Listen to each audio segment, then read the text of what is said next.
CPM DYFI এর লোকেরা তারা কিন্তু আসছে, তুমি দেখো একের পর এক ব্যারিকেড, সেগুলো ভেঙে ফেলা হচ্ছে, সরিয়ে দেওয়া হচ্ছে ব্যারিকেড। সরাসরি ছবি আমরা দেখাচ্ছি, অর্থাৎ যে রাস্তায় আমরা ছিলাম সেখানেই কিন্তু এই মুহূর্তে ডিওয়াইএফআই সিপিএম এর যারা সমর্থক তারা কিন্তু ঢুকে গেলেন, এবং একটা গাড়ি রয়েছে যে গাড়িতে করে মাইকে প্রচার চলছে। এবার সিপিএম কর্মীরা যে মূল যে ব্যারিকেড রয়েছে সেই ব্যারিকেডের দিকে কিন্তু তারা দৌড়ে আসছেন।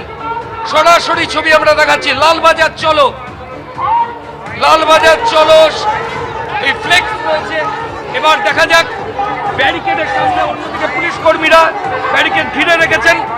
সরাসরি ছবি আমরা দেখাচ্ছি, মাইকে প্রচার চলছে, পুলিশ বলছে আপনাদেরকে অনুরোধ করা হচ্ছে ব্যারিকেড ভাঙবেন না, শান্তিপূর্ণভাবে বিক্ষোভ দেখান।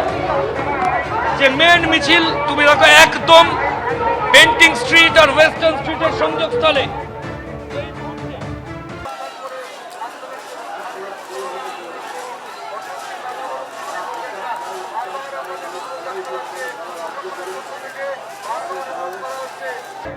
বামেদের লালবাজার অভিযান, আর যে জায়গায় উঁচু ব্যারিকেড করে রাখা হয়েছে অর্থাৎ বেন্টিং স্ট্রিটে, সেই জায়গায় পৌঁছে গেলেন বাম কর্মী সমর্থকেরা। আপনারা দেখতে পাচ্ছেন 9 ফুট উচ্চতার প্রায় 1.5 মানুষ সমান এই লোহার ব্যারিকেড যা প্রস্তুত করে রাখা হয়েছে পুলিশের তরফে।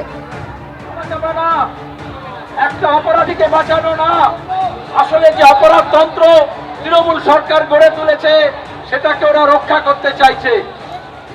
তা নাহলে সুপ্রিম কোর্টে কোটি কোটি টাকা খরচা করে ওরা এভাবে পৌঁছতে পারে না বিচারটাকে আটকানোর জন্য।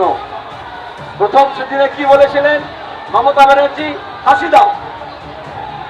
আজকে কেন বলছেন না? এখন বলছেন উৎসব করো, পুজোর দিকে মন দাও, আনন্দে মেতে ওঠো।